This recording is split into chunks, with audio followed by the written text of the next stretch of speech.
I mean, Booker's dope. I've talked about Charles Booker. I've talked about how, I would love to go and work with him if he wants my help.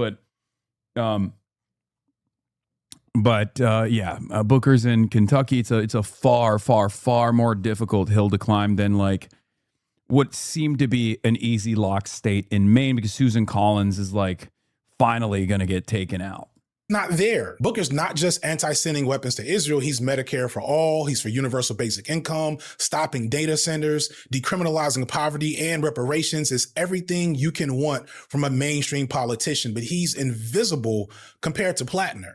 I don't follow elections much unless it's local, but I have seen Platner's face a million times more than either Rob or Booker. Rob did spend some time with Hassan. Booker, he's got nothing as far as I can tell. Meanwhile, Platner has tons of interviews, Majority Report, Mehdi Hassan, New York Times. Why is this happening? Why is that viable? From my perspective and experience, a lot of white leftists understand that it's bad to be racist, but they don't actually understand why racism is bad or how it works. The absence of a critical understanding of how whiteness works is why a lot of them fall for the same trick over and over, to the point where the fight agency clearly has this type built out just for y'all. If you want to vote for Platner as an odious candidate that will help end military support to Israel, go ahead, but it should be treated as a tainted compromise for the sake of a free Palestine, not a vision for the future of the left. He should not be in our faces as much as he is. He should not have the defenders that he has that I know will show up in his comment section.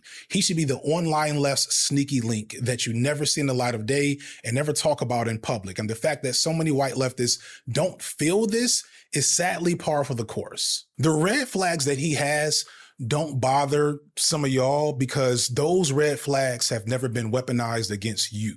But when you're someone who's historically been targeted by this archetype, you pay attention to those patterns. You don't compromise with that.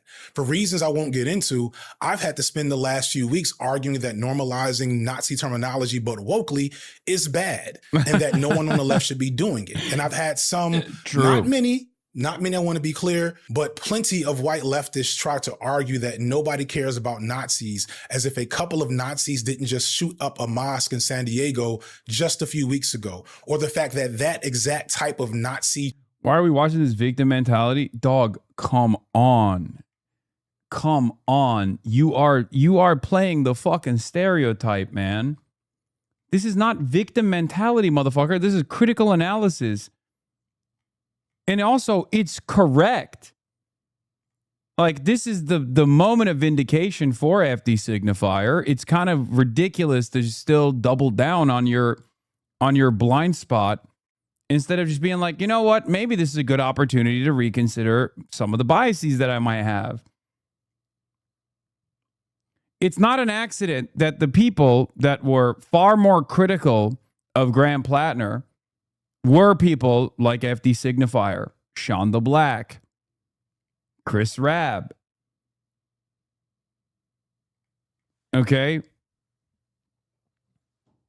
Even AOC shied away from an endorsement. And if you recall, there were a lot of people who were yelling at Chris Rabb when Chris did that interview with Crystal Ball. And I had to come in with a little bit of course correction, even in this community, where I said, look, Chris Rabb, as opposed to Graham Platner, is someone who I have lent support to, who I have actually, gone and campaigned with and put the weight of this community behind. And there's a reason for that. Okay. Like, his skepticism turned out to be correct. Our lack, or my limited amount of skepticism, was not correct. Notwithstanding the conversations about broader issues about like how, veterans are this or that, I'm not having that conversation right now, even though many people will take those conversations, will slam it in, or even, what kind of attacks you receive if you come out as someone who is critical of Israel. Because if you recall, like Zay Squirrel also immediately was like, this guy's a fucking no good candidate and is bad, Blackwater mercenary. But even Zay Squirrel, alongside myself, had the same exact assessment with the New York Times report, right? Where they also said the same thing I did, that this kind of feels like a hit job. It turns out that there was a lot more evidence that the New York Times did not report on for one reason or another. It's remarkable that they did not report on those reasons and simply left the assessment of this allegation as someone who had one weird moment with Graham Platner, but ultimately was fine with Graham Platner. It turns out she wasn't fine with that, right? Don't throw a Majority Report under the bus. I'm never going to throw a Majority Report under the bus. I'm not going to throw Kyle Kalinske under the bus. I think it's important to recognize blind spots, myself included. Having said that, I totally understand why they were in support. A lot of these people that were in support of Graham Platner were also in support of Kamala Harris in ways that were far more meaningful than, my assessment of that race, right?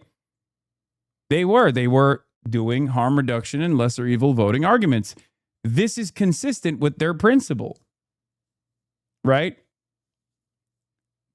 If someone is going to do harm reduction arguments for Kamala Harris, then of course they're going to make, of course they're going to be in the tank for Graham Platner.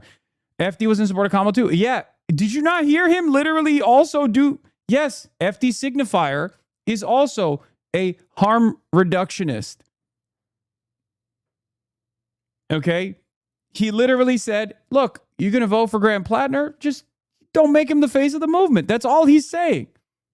And I think a lot of people don't listen to the nuanced criticism here. He is quite literally saying, look, if you're going to vote for Graham Platner, that's fine. But there's obviously a lot of red flags and you shouldn't make him the face of a movement. You shouldn't be giving him this much coverage. You know what I mean? I think you didn't go as hard on him as the same reason people get scammed because you wanted it to be true. Of course I wanted him to be the base, commie former veteran that is anti-imperialist, but he's hiding his fucking, he's hiding how radical he is. Turns out he was hiding his real experiences, just not in the direction that I hoped he was. But once again, the skepticism still remained. It was something that I wanted to make a personal assessment on. And unfortunately, well, I guess not even unfortunately, I guess I fortunately never had the opportunity to do so, especially considering, holy shit, the amount of cooking that I'd be receiving in this circumstance probably be even harder than that, regardless of the fact that I didn't lend him the same level of support at all. You had chatters in here saying that FD was calling you out for making him the face of the movement. Nobody listens to what they watch anymore, man. I know. Terrorism happens every 6 to 18 months in America. And it's impossible to remain in community or struggle with people who don't seem to mind that, who always put themselves first, especially when the struggle isn't about them in the first place. And after half a decade online, I'm tired of seeing this pattern and repeating these same complaints. But the problem is that this entire space has always catered to a specific type of white guy online. And that's what it was built for and what it always probably will be. See, BreadTube emerged as a venue to rehabilitate right-wing edgelords into leftist progressives, all after the rise of the alt-right. It has always had an extremely high tolerance for what Graham Platner is, because he's just like them for real. And while not every aspect of BreadTube has catered to this reformed edgelord Reddit troll archetype, it's clear that this element of the space remains influential and often sets the tone for the space. Because even if these types don't make up the largest part of our audiences, they're almost always the loudest part, always the most online and the most active of the bunch. So let's talk about some drama for a bit. For years, I have not responded to drama publicly. And any drama from other creators whose opinions I don't care about, you haven't heard me talk about it publicly. And the reason for this is people don't care. People don't care about petty squabbles between creators that agree with each other 90% of the time. None of this is really material to any useful action toward a free Palestine or any social issue that you might care about. So rarely do I dedicate time to it. And also people will couch a lot of content creators, like their entire thing is just their output, right? Which is content. And if they actually swing in the direction of drama, if they start swinging their content in the direction of drama, they start generating a lot of value. They start, generating revenue off of that. And obviously, if they're a political commentator, they can't simply be only the drama channel. So they have to put a layer of political criticism on top of the actual drama that they're engaging in. And there are a lot of people who do this. I try to stay away from this all the time. Unfortunately, YouTube monetizes it. But let's be real. There are a shit ton of content creators. I'm not going to name any fucking names, okay? There are a shit ton of content creators who almost entirely focus on drama, and they simply add a little bit of political shine to it to make it seem like there are, serious political disagreements here, and this is a serious advocacy, and these are very important disagreements that must be addressed, when in fact all they're doing is shit stirring, lying about the background of individuals, and adding a good deal of like click chasing and clickbaiting into the process. Okay. In a serious sense. They moralize the drama, and oftentimes the drama is not even about political disagreements. It's about personal grievances that they cannot that they cannot simply come out and admit is a personal grievance. You do this too. There's not a single person that I've ever done this to. And as a matter of fact, the evidence of that is even at times when I've agreed with something that Destiny has said.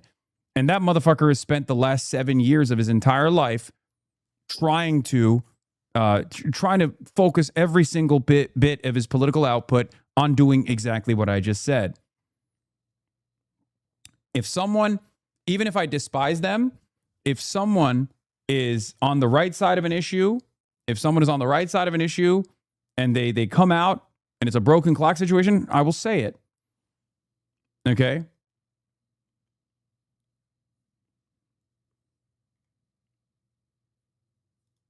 Yeah, you don't do this to Ben Shapiro? Yeah, I don't.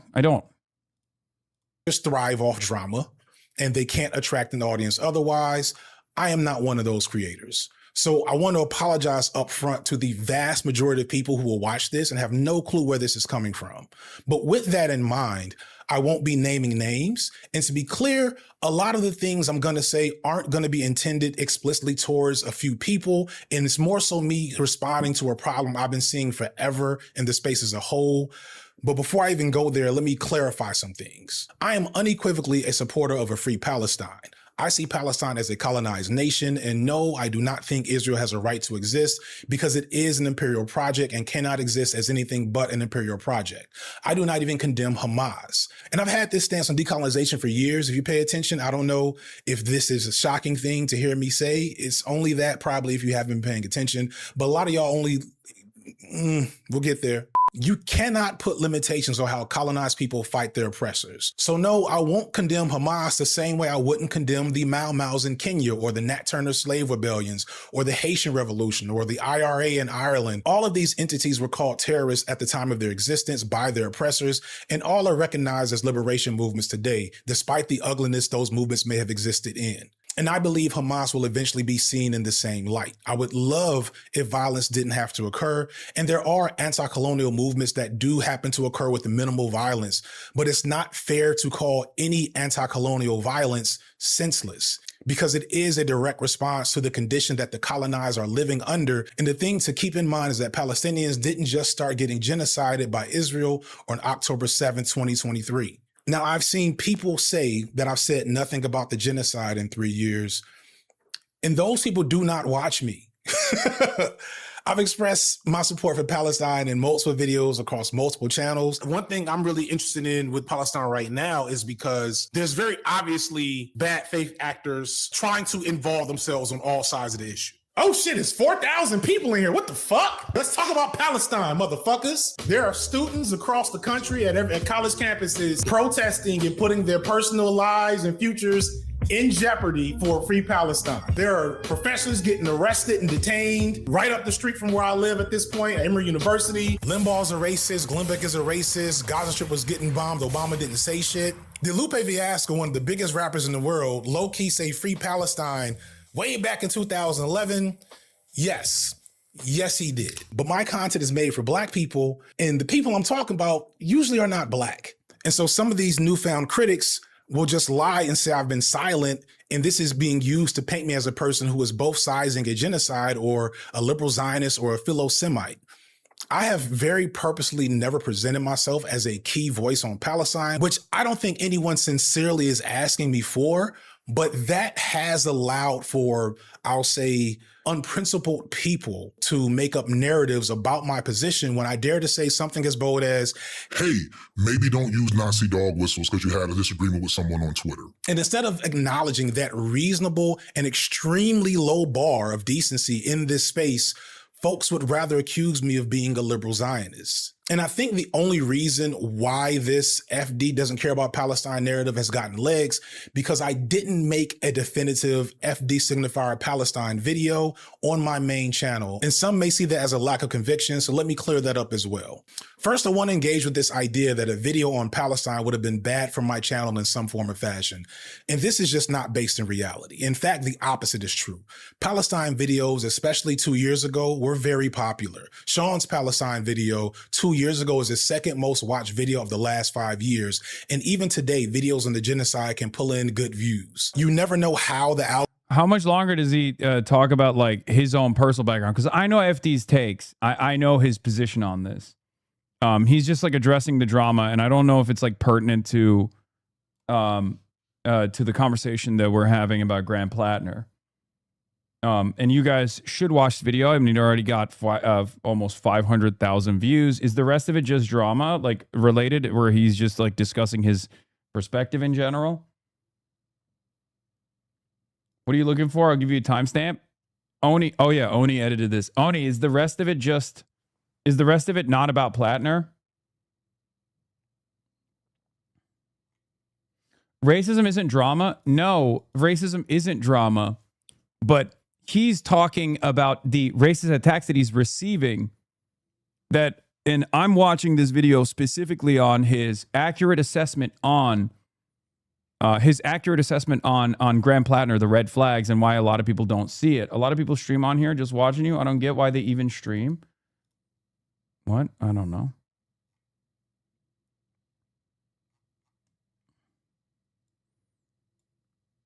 Like,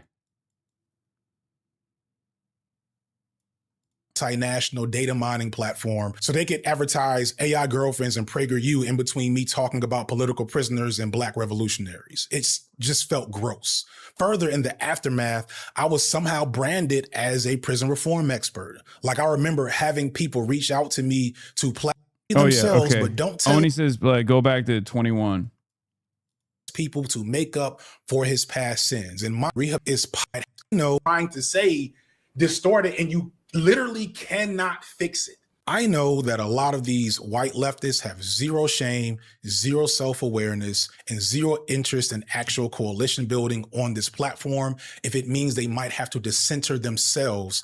And that brings me back to Platner. Platner is popular because he's BreadTube personified. He is the former edgelord rehabilitated into the hero for oppressed people to make up for his past sins. And mind you, every piece of anti-colonial liberation theory that you will ever read will tell you that the colonized must free themselves, but don't tell that to your favorite BreadTuber or favorite BreadTube fan, because they'll swear that it's them that's the key to liberation for insert other group here. But further, Platner shows the failure of the American left presenting a principled anti-Zionist stance to a larger general public. I've noticed in my personal life and online that there's been a rise in what I'm going to describe as America First anti-Zionism. And normally when I make up a new term, I want credit for it, but please do not repeat. I'm positive there is somebody more worthy, some actual Palestinian scholar that is saying the exact same thing I'm saying. So find them and give them credit for that term.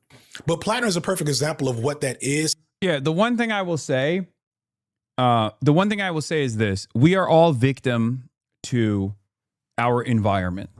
Okay, And what we see and what we do, it shapes our reality, it shapes our worldview. And sometimes we end up engaging in analysis that might betray a broader systemic factor that's not being seen. I will stand by the notion that I have over and over again, that I've repeated over and over again. Graham Platner is not a product of the online left. Graham Platner was hand selected by, I guess, the fight agency. But having said that, what made Graham Platner popular was not the online left. The online left, Majority Report, myself, if you consider me to be a major booster of Graham Platner, Pod Johns, these people have a lot of influence, but they cannot make or break elections, no matter how big or small.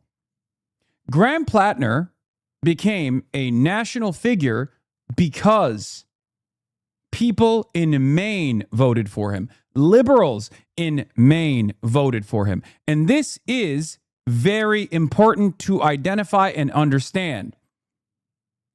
We have to recognize this, because that is who voted for Graham Platner, and that's who might even still to this day want Graham Platner to remain in the race. Okay? I don't think Graham Platner was carried into victory by bread tubers or Majority Report or myself or any number of different people, right?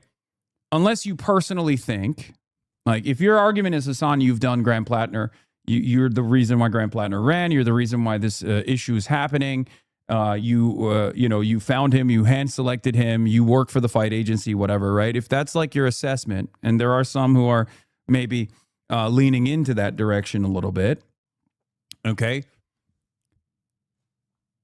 What you have to remember is, do you think I have, or do you think Majority Report has captivated the minds of every 65-plus-year-old college-educated white suburbanite in Maine? Do you think that's the reason why Graham Platner is successful? Because they were all locked in on the Majority Report?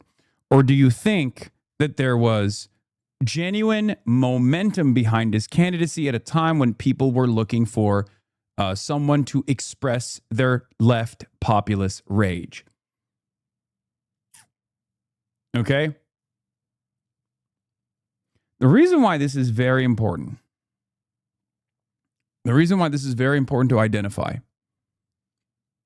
is because the replacement has to, in some way, shape, or form, embody that left populist rage. Because if that doesn't happen, a lot of people are going to be very frustrated and they're not going to vote, and they're going to think, oh, they rat fucked him.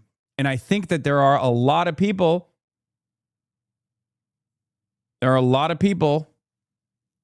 in Maine that probably don't even want him to drop out. We've seen that. On Twitter, everyone's like, Graham Platner, you got to drop out. On Blue Sky, they're doing victory laps, okay? But on Instagram, on Facebook, where the normies are, they fucking love Graham. On TikTok comments, people are saying, you shouldn't drop out, King. This is an Israel concocted narrative. Okay? They're saying that shit's fake. Politicians are calling him to drop out, but the voters are saying, remain in the race, King. Okay? That's important. That's important to understand. That's important to identify. I'm not saying this is correct. I'm not saying this is good. Okay? What I'm saying is this. That's how much legitimacy he was able to garner. That's how much there is an appetite for a change candidate that people, paired up with their lack of interest due to patriarchal constructs, their lack of interest in recognizing a rape victim when they see one, right? And the amount of influencing power a white man has, the amount of Teflon that a white male candidate clearly has, especially when they come from a veteran background where people are just like, that's my fucking guy. I will ride into the depths of hell. That's why I've said, ironically enough, this is the true liberal Trump. Okay? This is the true liberal Trumpian candidacy.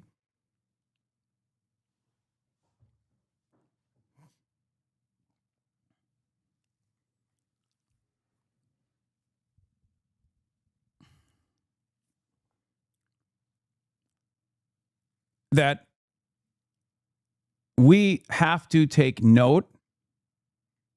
We have to take note of where the success came from. And we have to factor that into who the replacement should be.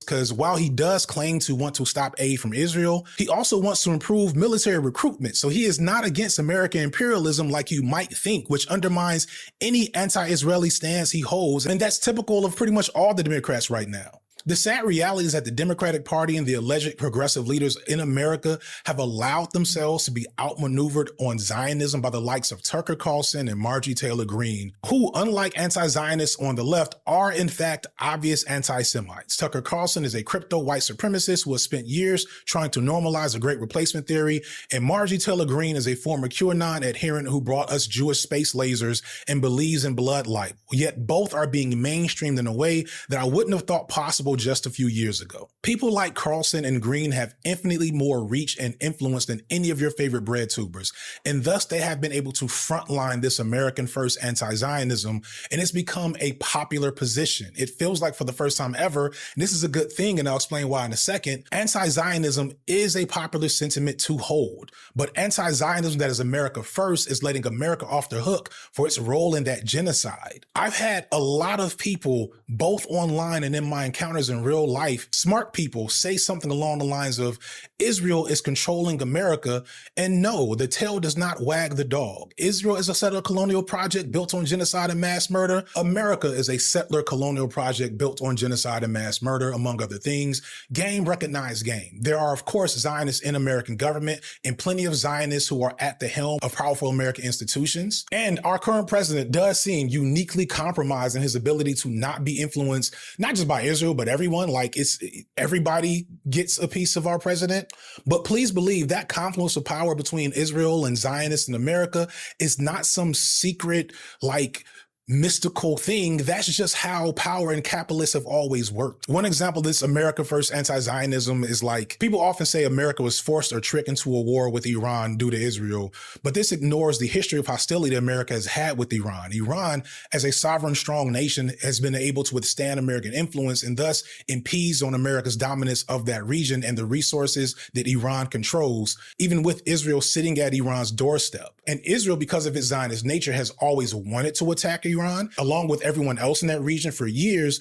But for the longest, America has not allowed them to, because most American presidents fully understood that we probably can't win a war with Iran, which, if you're paying attention, is clearly correct. But that doesn't mean that we didn't desire to do the exact same thing Israel did. This is why you see so many other American politicians wanting more action from America in Iran, low-key on both sides of the aisle. America has not just allowed, but has encouraged Israel to be exactly what it is for decades at this point. It's just that this time around, Palestinians were able to show the world what is happening to them. And I want to be clear, Palestinians do not care and should not care how they get free or who in America is going to bring them to that point. If they get free because of a right-wing regime ushered in by Tucker Carlson decides to act on their innate hatred of Jewish people and pull support from Israel, that's an us problem. That's not a them problem. There's a great short essay from Laith Marouf, again, I apologize if I got that wrong, where he's responding to a recent interview where Norm Finkelstein basically says exactly what I'm saying here. But Marouf comes back to reiterate that none of that is the Palestinians' concern. Baruch says literally, why is it so hard to believe that America first could actually be Israel last? So if the left, and by that, I don't just mean us here on YouTube, although we are somewhat to blame, if the left can't present a crystal clear principled stance against Zionism to combat the nationalistic and ultimately fascist version that's taking a hold everywhere, including somewhat on the left, then we're fucked and we deserve it. I don't like how Hassan is framing the situation as the online left has no responsibility in platforming Platner in a positive way, regardless of how Maine voters voted. It's just a lack of accountability. It's my least favorite statement. It's my least favorite word. And I know people will clip this and be like, oh, yeah, see, he hates accountability. It just doesn't mean anything. Okay? It just doesn't mean anything. Like, what do you mean? Like, I say it too at times.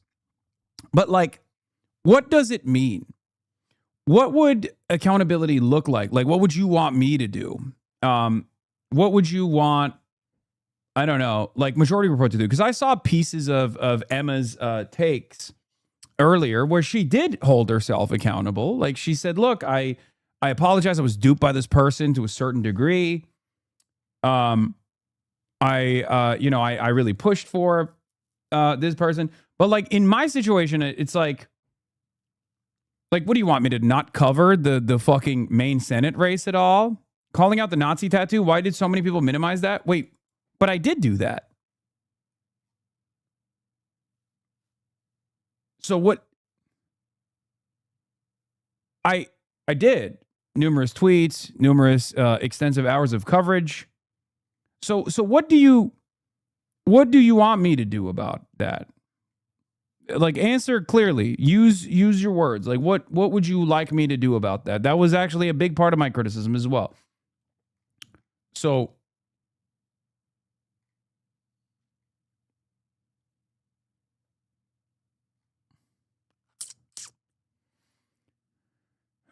I think for a lot of people it turns into it basically turns into like this whole thing where it's like, I want you to satisfy my needs.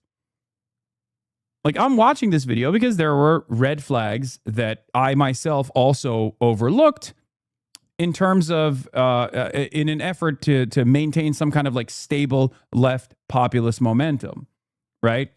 Not overlooked necessarily, because I did bring them up, but it wasn't enough for me to be like, fuck this guy. And if you're asking me to say fuck this guy when the alternative was Susan Collins or Janet Mills, I wasn't going to do that, right? There is a level of buildup that we had to reach for me to say that. Okay? Does that make sense? I mean, this is something that I've made, I think, very clear. Something that I've made very clear over and over again is that, like, there is a level of there's a level of like accusation pile on, especially where it's coming from is also important, because a lot of these accusations weren't just coming from the anti-imperialist left flank, some of the ultras in this community, some of the wreckers in this community who were actually saying unhinged things, as opposed to like reasonable critique.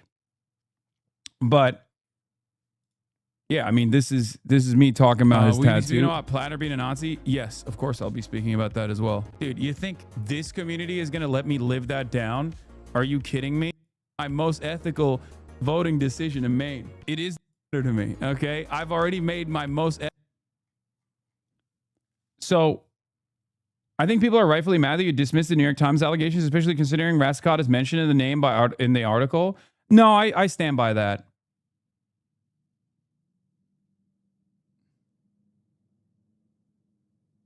You actually did defend the tattoo at the time, but there isn't anything I or any of us should demand you do.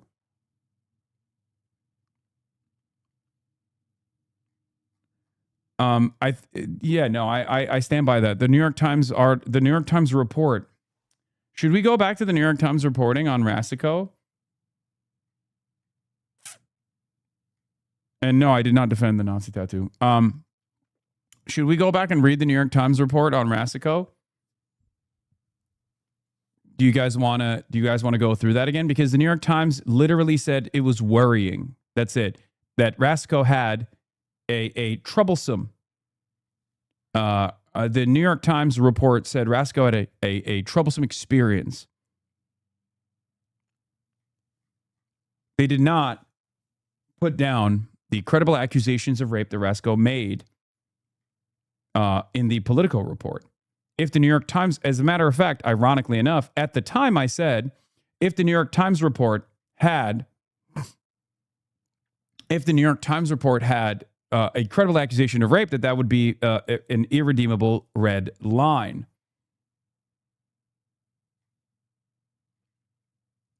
I don't think you remember my coverage of the New York Times report. And it wasn't just even about Rasco. I said that there was a Republican operative, right, Fifield, who had made accusations, the primary accusations of the New York Times report anchored around. And those accusations, according to the New York Times' own assessment, did not reach that standard. According to Fifield's own assessment, did not reach that same standard. And at the time I said, look, regardless of whether Fifield is a Republican operative or not, if she had contemporaneous conversations at the time with a serious accusation of rape, then that would be the red line. That would be considered irredeemable. I was very clear on this.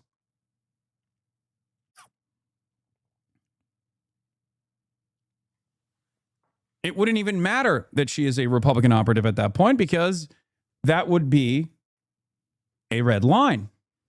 That would be an irredeemable red line.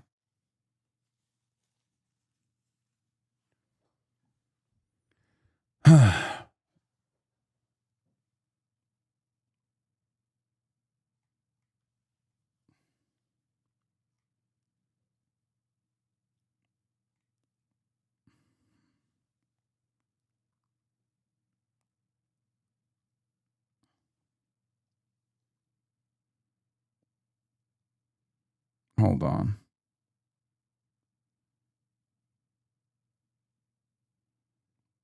Sorry.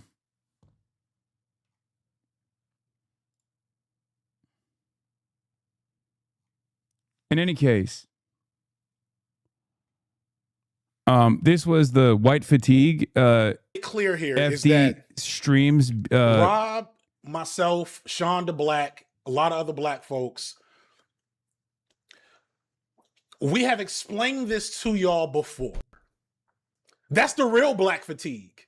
That, like, literally, that is what black fatigue actually is. Is black folks being tired of having. He literally had rape allegations before this. Why are we being obtuse now? No, he didn't. He did not. What are you talking about? I said what I said, y'all. This was a blind spot for y'all in the space. I'm speaking from my experience as a black man who sees shit like this and understand why the space struggles with POC. Where is the rape allegation? No. You can say you were skeptical because you've seen, charismatic white men dupe a lot of people. That's fair. That's what FD Signifier's assessment is. Okay? But you can't say there was already like credible rape allegations and people just overlooked it. Where were the credible rape allegations? You can't just like drop that in here. The Politico article that actually solidified this reporting unironically also reported that there were no rape allegations against Graham Platner up until that reporting. Up until yesterday, up until 24 hours ago, there were no credible rape allegations or rape allegations at all.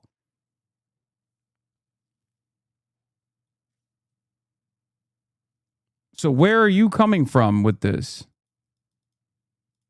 Having to explain racism to white people. Let's get into this nonsense. Good morning, everyone. Good morning. So I haven't actually watched any of the coverage. I've just seen the aftermath. Okay, this is 48 minutes long. And it's just it's just a stream comp, right?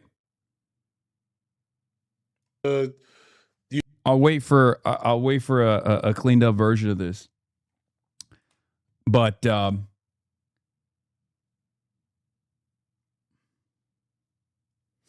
I will be watching the debate live. Whoever said Platner was the face of the movement, that's Mamdani in my head. Yeah.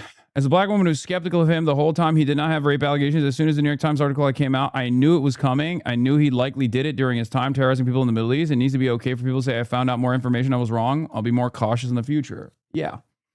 Well, that's why I'm watching the FD Signifier video, right? Anyway, Zara Mamdani was asked about Graham Platner earlier today, and he, of course, also said that Graham Platner should drop out, obviously. I want wanted to ask, given that you have a sort of ascendant role in the Democratic Party, could you talk about the Maine Senate race? Do you think that Graham Platner should drop out of the race? And do you have any intention of endorsing any candidates in competitive races outside of New York, El Said, or anyone else? No, I believe that it's time for him to drop out of the race. And when it comes to my own endorsements, I've made 8 endorsements at the state and federal level. They've all been right here in New York City. I'm incredibly excited at the fact that they won their races, and that's where my focus is for now. This motherfucker's always got some shit to say and drip to wear. Okay? I'm sick and tired of it. I'll say it. I'm sick and tired of it. You got to redistribute the drip, my man. You can't just be wearing the drip just by yourself, all on your own lonesome. Okay? What kind of socialism is this shit? What kind of socialism is this shit? It turns out I am now a reactionary conservative. It turns out they were right. Okay? It turns out they were fucking right. The Republicans were right. Socialism only means the tippy top gets the drip. Nobody else.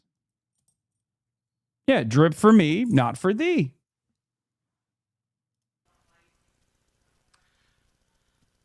You know, I think the focus of today should be to respond to the gravity of what so many of us have read. And I think that the only appropriate response is for the campaign to come to an end. We turn now to a stunning new allegation rocking a pivotal contest for the U.S. Senate in November. Maine Democratic nominee Graham Platner is accused of rape by a woman he once dated, a claim Platner denies. At least 13 Democrats are now calling on Platner to drop out of the race. Caitlin Huey-Burns is on Capitol Hill. Caitlin, good morning. Good morning to you, Natalie. Well, Graham Platner is vigorously denying this allegation, but he did say he is taking time to reflect on the path forward. And Democrats in Maine and across the country are calling on him to drop out ahead of a key ballot deadline just days away. Graham Platner, once considered a rising star in the Democratic Party, now facing an allegation of sexual assault from a woman he alleged to have dated 5 years ago. Jenny Rassicott told Politico she first met Platner in 2019 and that their relationship... Isn't it fucking weird that there wasn't this level of outrage from people like Shannon Watson, Neera Tanden, and Eric Swalwell? I wonder why. Yeah, because for the record, Neera Tanden is a massive Clinton booster. She worked with the Clintons her whole life. Okay? They don't give a shit about rape allegations if it's their guy. We care about it, right? They don't have any fucking consistency. Get the hell out of here. What are we doing?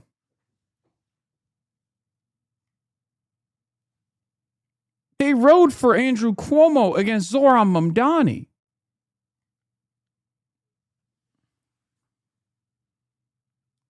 Speaking of Zohran Mamdani, new AP polling on Jewish Americans, Mamdani, 44% favorable, 39% unfavorable. Mamdani is at a +5 with American Jews. Netanyahu is at a -27 with American Jews. And Trump is at a -42 with American Jews.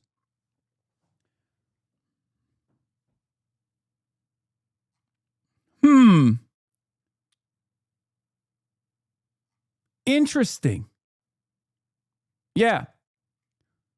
Replace Zohran Mamdani with the word Israel, and it's not so funny, is it? That's right. Replace the name Zohran Mamdani with anti-Semitism, and all of a sudden, you see a very different picture. Not so funny, is it? How about that?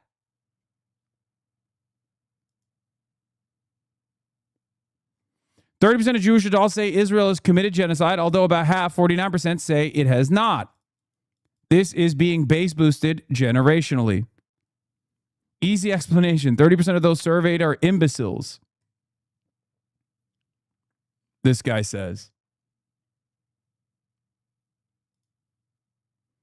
How crazy is it that about 1/3 of America's a massive erosion. AP NORC poll, about 3 in 10 U.S. adults believe Israel has committed a genocide against the Palestinians.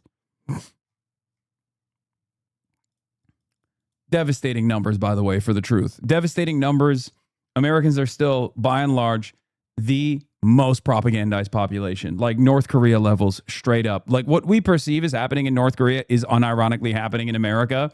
And it's far more sinister in some respects because it's not so like direct and deliberate and flagrant, right? It's just like people genuinely think that there is no propaganda that's at play here, which makes it somehow more insidious.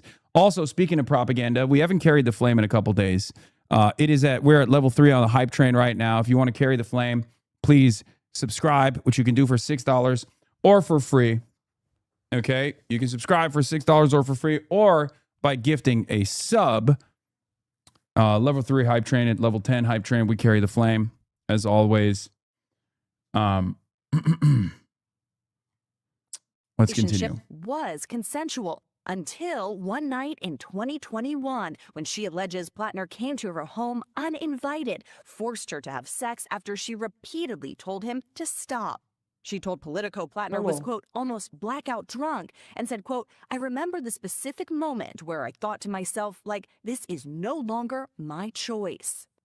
In a separate interview with CNN, Rassicot claimed she feared for her safety. He violated multiple layers of consent Kaya. that night by Kaya, coming into my home what are you doing? when I asked him not to, and by advancing on me when I told him not to. Platner, after postponing campaign events in recent days, responded in a video Monday afternoon. I wanted to directly address the troubling, serious, and false allegations against me. Any accusation of non-consensual behavior is categorical.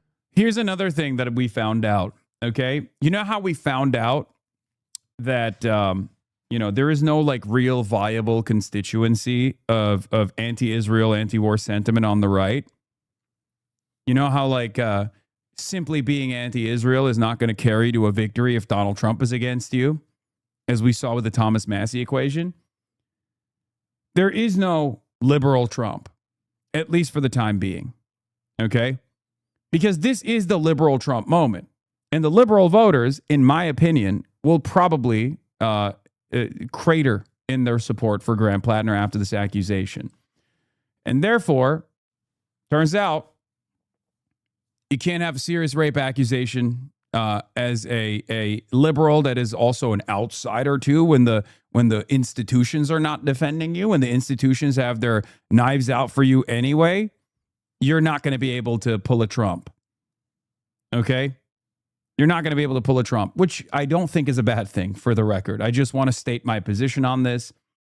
It's not a bad thing. That is a good thing. New York Times reporting that backs up your claims about the viewpoint of Maine voters. Of the nearly 24 Democrats interviewed in the state on Tuesday, most said they expected Mr. Platner to drop out of the race. Most said it was the right course. His ideas were great, but he has way too much baggage now, said John Murray, 80 years old, a retired mail carrier from Saco. But several, including Mr. Murray, said they would probably stick with Mr. Platner, 41, if he opted to remain on the ballot. The deadline for the candidate to formally withdraw from the race is Monday. We'd vote for a swamp frog or anyone that defeats Susan Collins, Mr. Murray said.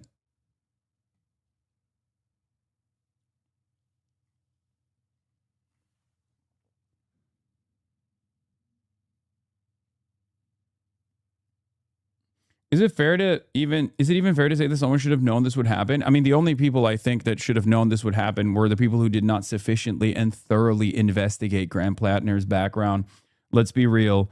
I think a lot of people that saw Graham Platner deliver a speech in a very convincing manner they fell in love with him.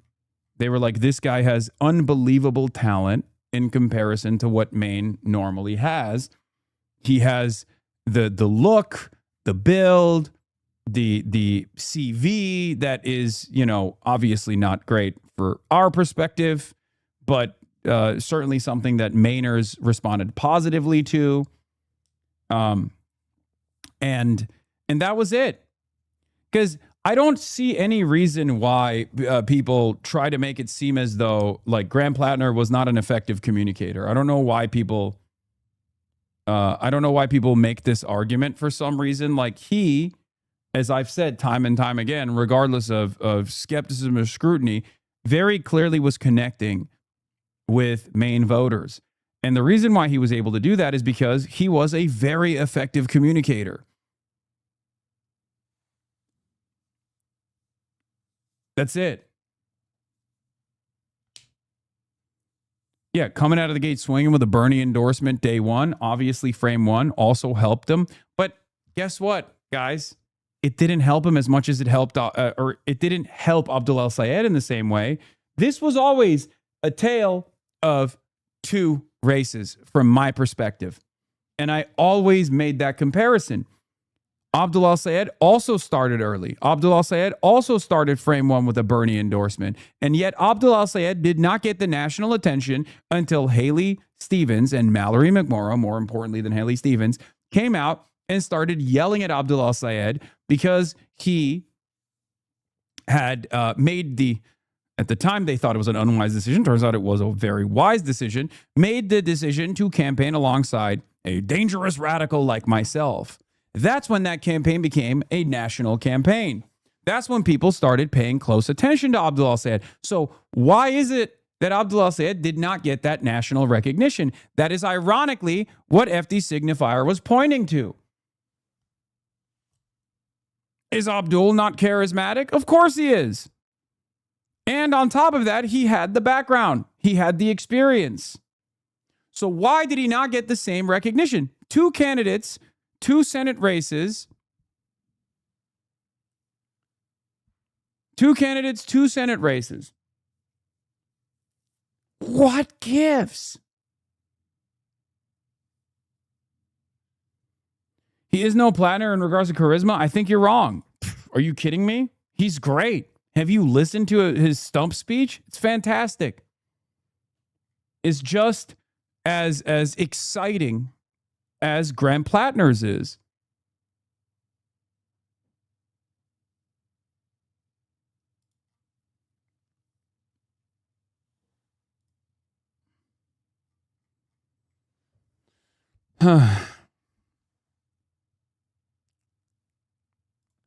This is also the Abdul story, though he had started with a leg up because he'd run before and had a different resume. Town halls everywhere, making himself much more available and visible to Dems than Stevens. McMorrow did this too. It just didn't work as well. No, I disagree with David a little bit, with Weigel a little bit. Okay? I think a large part of Platner's success in the primary, beyond expressing what his mainstream Dem view on Gaza, was holding town halls, laying out his views, and answering questions after questions. It's rare for polls to do that. He did that 80 plus. Agreed. But so did Abdul. So why was Abdul's chances nowhere near as good as Graham Platner's was? I think it's because a lot of people don't pay attention to radical candidates that embody that carry that populist rage in their attitude, in their policy, when those candidates aren't white guys. It's true. This was my primary point that I made over and over again.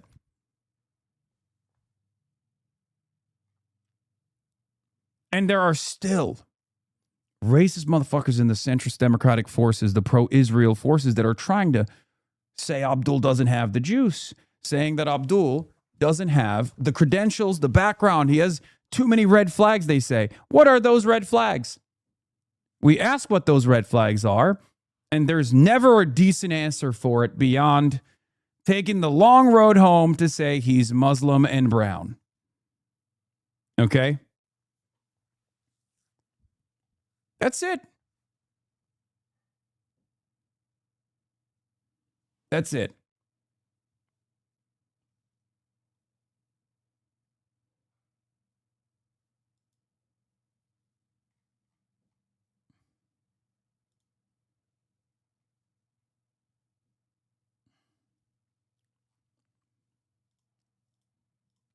Anyway, let's get back to the story. False. The oyster farmer and Marine veteran is no He's very phillennial coded, to be fair. Abdul, yes, but that's not a negative. That's a positive. I mean, Zoran was too.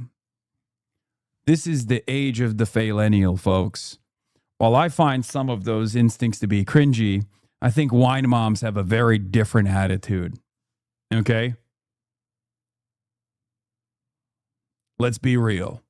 Zoran did a good number, a good deal of phillennial stuff as well.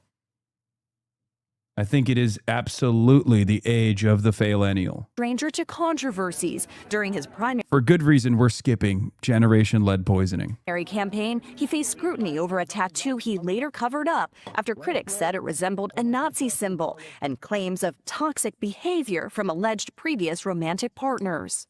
Platner has denied those allegations, but said during that time he had been struggling with undiagnosed PTSD and was self-medicating with alcohol. Regardless of the inaccuracy of the reporting, but mindful of the political reality it will inflict, we are taking the time to reflect on the best path forward. Now, this is one of those key races that could help determine which party has control of the U.S. Senate. And the pressure is building here on Platner to drop out. Get this. He has until July 13th to drop out of the race. And then the state Democratic Party in Maine could pick his replacement to take on longtime incumbent Republican Senator Susan Collins in November. Gail. Well, July 13th is next week. The clock is ticking. Thank you, Caitlin. CBS News political contributor, and Democratic strategist, that's Joel Payne, joins us now from Washington.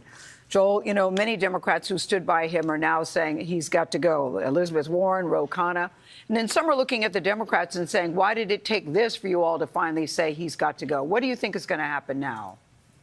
Well, look, the hill is very high for Platner to scale to stay in the race. Not just national Democrats are speaking out against him, but a lot of local voices. The Maine Democratic Party, some members of the Maine congressional delegation have called for Platner to step aside. And look, these allegations are damning and they're serious. And I think that what a lot of Democrats are wrestling with right now is how did we get here? I think we got here because a candidate caught fire and really built a brand in the state. This guy's a smaller head than you. I think is really inappropriate that you guys have this kind of attitude every time someone has broad shoulders. Okay? I think it's messed up. You guys see a broad-shouldered individual and you immediately assume that their head size is tiny. It's not. Okay? It's not the case. This is a perspective issue. Okay? And it's a significant issue, and I'm sick and tired of it. I'm sick and tired of it, okay? What is this? Glad you finally got your first lead acting. Wide shoulders equals wide bed from my husband's short film. Okay, this might be literally age restricted. I'm not going to watch it. And really built trust with voters. This is not a candidate who is someone who was placed in this position by national donors or national influencers. This is someone who really caught on locally. And when you have that, and you have an thank God someone is making that assessment. Jesus Christ, it's definitely one that is unfortunately lost in the tit for tat shit slinging battle that's been taking place over the last 24 hours of this news cycle. Everyone has taken this credible rape accusation and has used it to pull out their I told you so's back and forth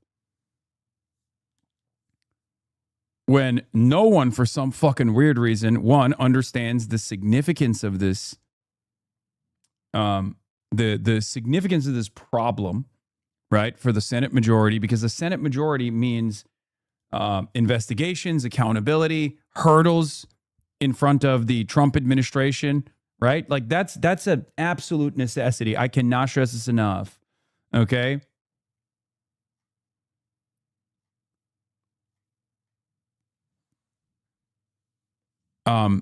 And the other problem is that if you don't recognize what forces gave Graham Platner his national prominence, if you simply think it's like, leftist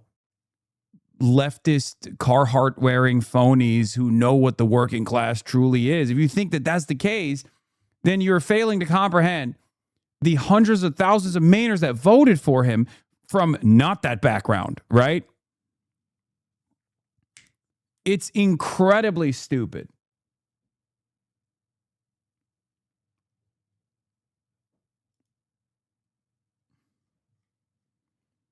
All that remains for Graham Platner is to make the reasonable and considerate choice and not follow his own short-sighted, selfish desires.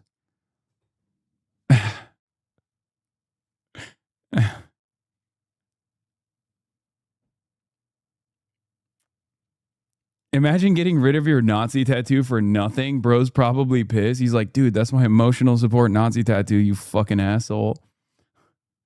Untested candidate who's never been vetted nationally. These are the types of things that a lot of Democrats fear could happen.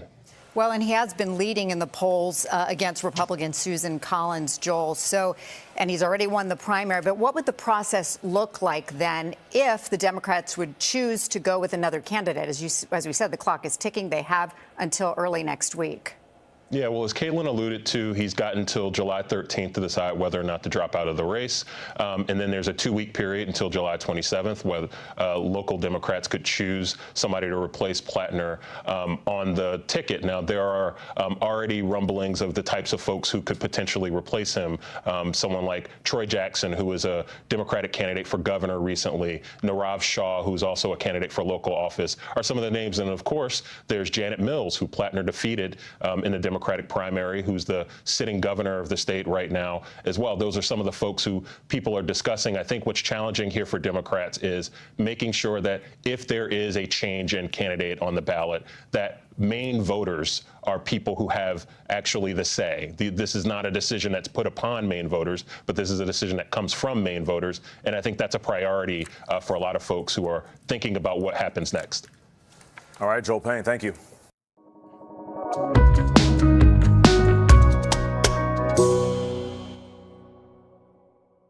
A woman who dated Maine U.S. Senate candidate Graham Platner.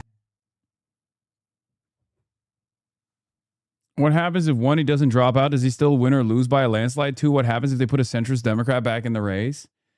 I suspect that he's using the threat of staying in the race to make sure that they don't fucking navigate.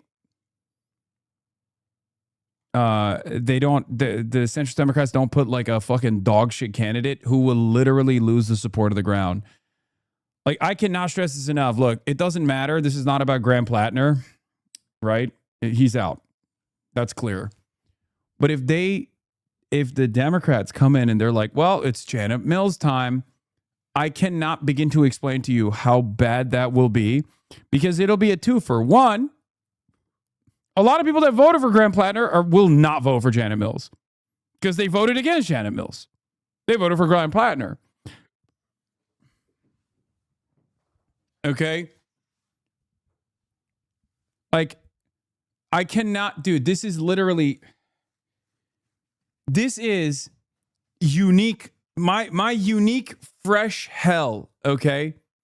My unique fresh hell, specifically because this is not one, but two different Kamala Harris 2.0 situations. And maybe even a taste of Hillary Rodham Clinton, okay? Fuck, my hair is out of control. Because there's two scenarios here, both in Maine and Michigan, where the Democrats are salivating at the fucking prospect of pulling another operation where they just do a no primary, hand-selected Democratic establishment candidate. Okay? That's what's going on here.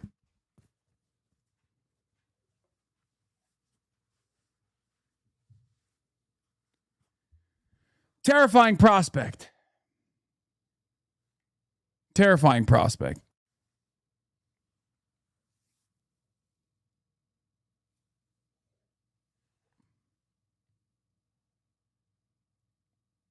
New York had his back, baby. Yeah. Anyway. Let's take a look at Senator Bernie Sanders. After a woman came forward in recent hours accusing Maine Senate candidate Graham Platner in a 2021 sexual assault, several top Democrats asking Platner to get out of the race. And now we're hearing from Senator Bernie Sanders. Wait, did something happen with Abdul? No, they're just trying to use the Platner situation to fucking shit sling at Abdul. It's insane. But they are literally trying to they are literally trying to put Haley Stevens in there, who's basically Hillary Rodham Clinton, basically Kamala Harris. Both of these people lost Michigan to Trump. Okay?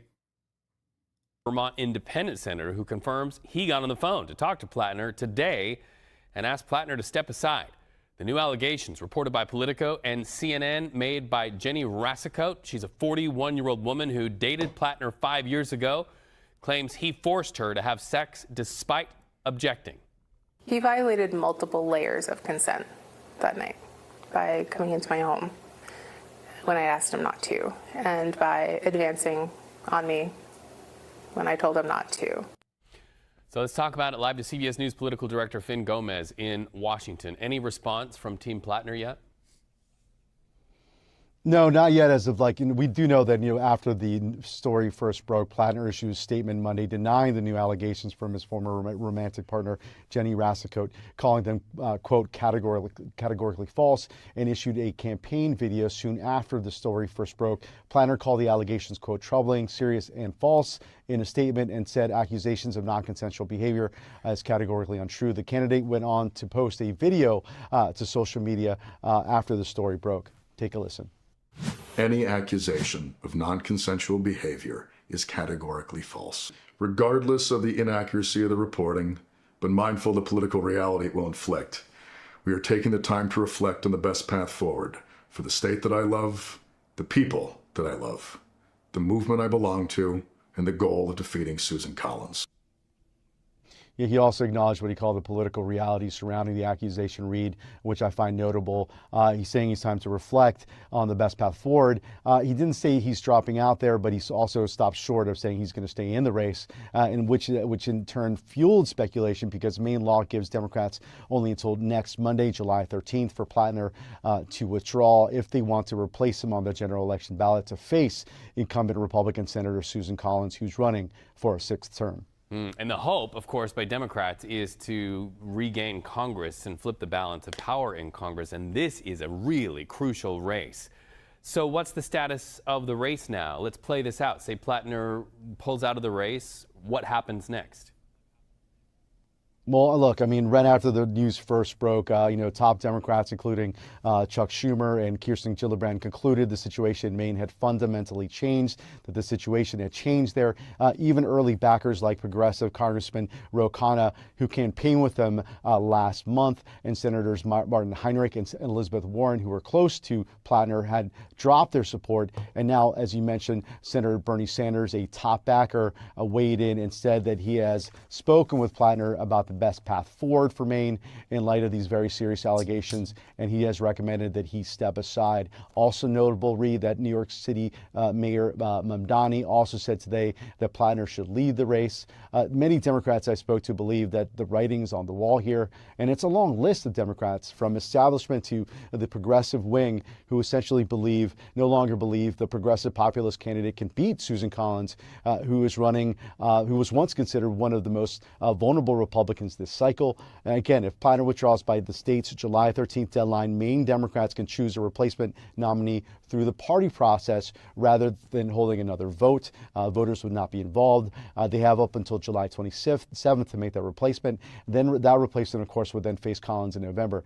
And remember, as you mentioned, why does this seat matter so much? Why does Maine matter so much? It's because Democrats view Maine as one of their best pickup opportunities, Reed, as they try to regain control of the Senate. Maine is a must-win for them.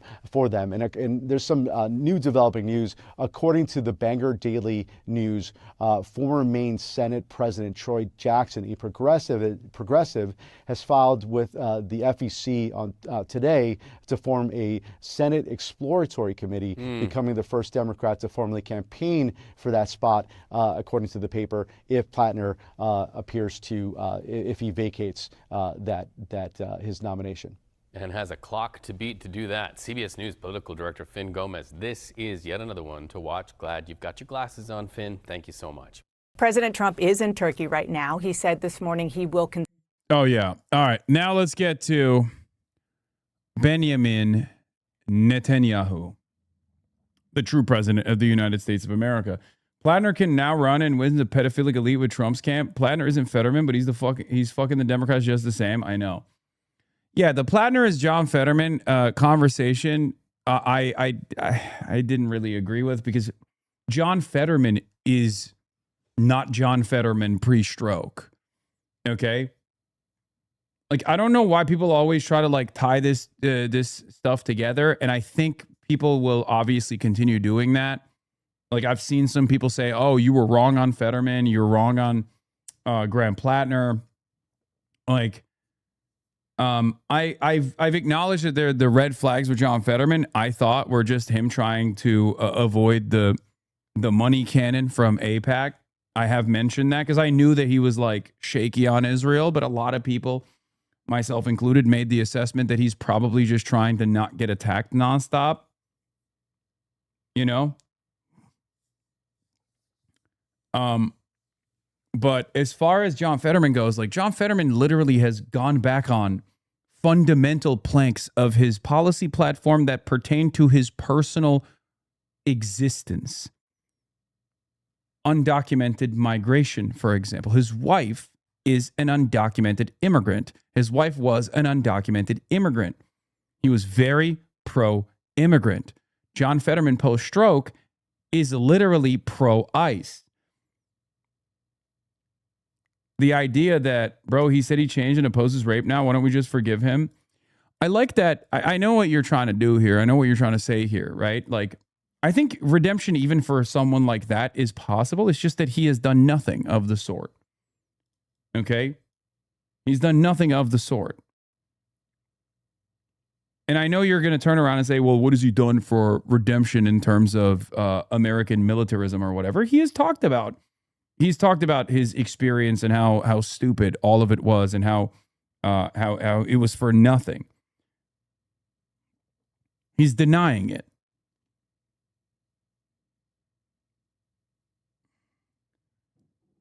Like, I don't know why people always fucking make it seem like Graham Platner was running around and being like, I loved the experience. I know that he has said something similar in his Reddit posts from many years ago, but when he was running a campaign, he wasn't like, I loved waging war. It was the most exciting, and the best thing. I want to send more people to go and fucking murder people overseas. Like that wasn't his output at all. As a matter of fact, if that was his output, I think people would probably be a little grossed out by it.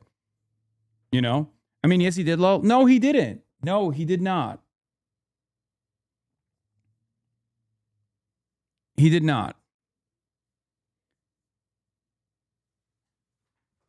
He said he joined for adventure, and after his buddies died, and you can also get mad about that too. You can be like, well, he only cared about it when, he personally experienced the death and destruction, and that's selfish, and I agree with you. Okay.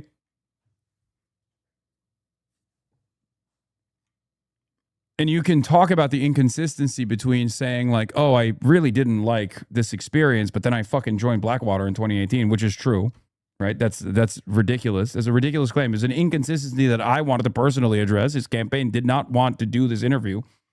But the idea that he was running actively on how awesome, like you're making it seem like it was hoorah. The Iraq War was great. Nothing to reflect on. It's awesome, and everyone should do it.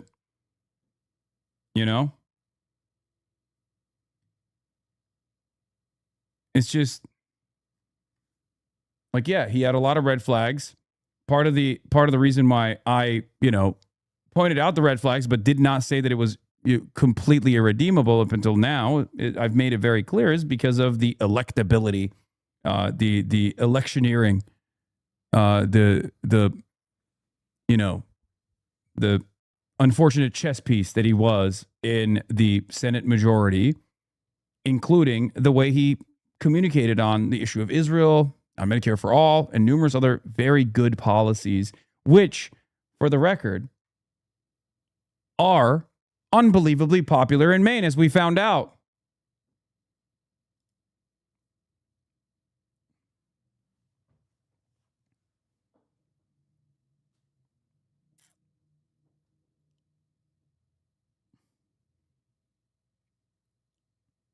And I told you guys at the time, I think my worst assessment.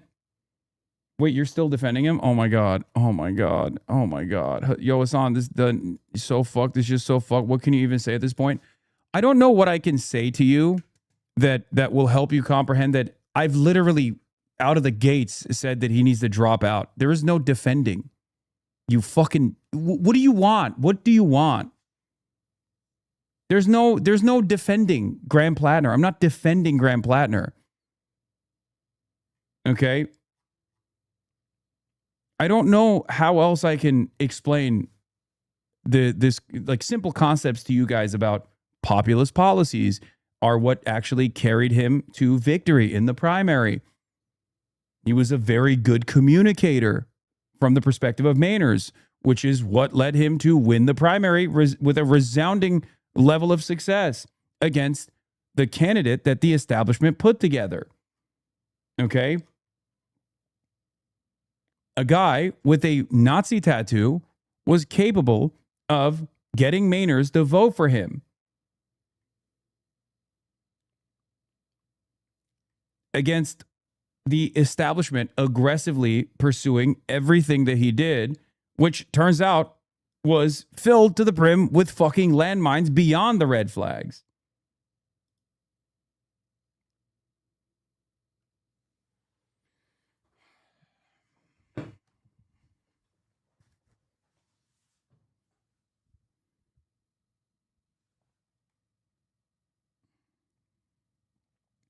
Question, do you think you have to change anything in the future? I think I'll probably extend the arm's length beyond even like coming across as I'm defending certain people that I'm scrutinizing in the future for candidates. Because I just don't want the fucking endless back and forth that's taking place right now. Like I should have just, I literally should have just stuck to just this and never spoke about it beyond this. Because my initial analysis and my initial scrutiny and my initial assessment is correct. I said, seeing a lot of libs defend Platner over the establishment pick Janet Mills because he has a leftist platform, and it seems like they're tired of the status quo electability arguments of the Dems. Now imagine if you had a candidate who didn't have a Blackwater CV and a totem cough.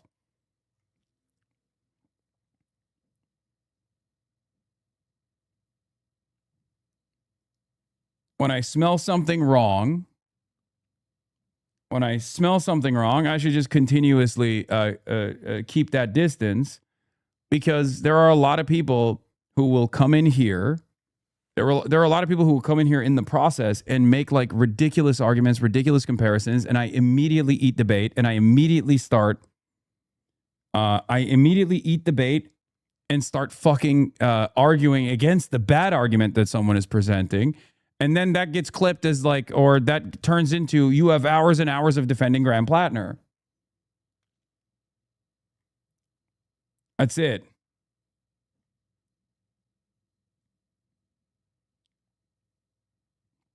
Just coming from another autistic person, I truly think part of the reason people get mad at you about this is an autistic tone thing. Perfectly, I understand 100% your perspective about this, including when you're arguing about hypotheticals and making broader arguments using Platner as an example. But I think it's not coming across to everyone. Yeah.